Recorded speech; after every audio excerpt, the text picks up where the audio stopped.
hope in a life. If you wish to have a lot of treasure, so multiply at work.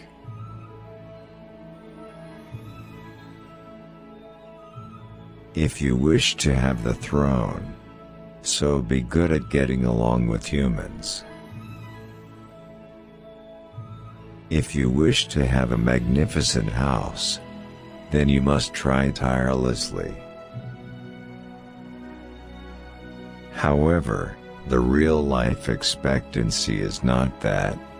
Everything you ask for, just a wishful thinking, which when you die, there's no need for that. Don't get caught up in a passion.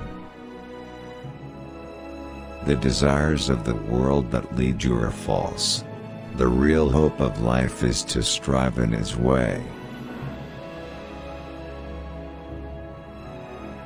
Ask for a calm in heart and soul, not wealth or the height of a throne, good hope for someday when you die.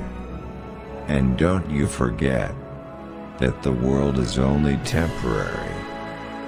In fact, real life is in a different realm.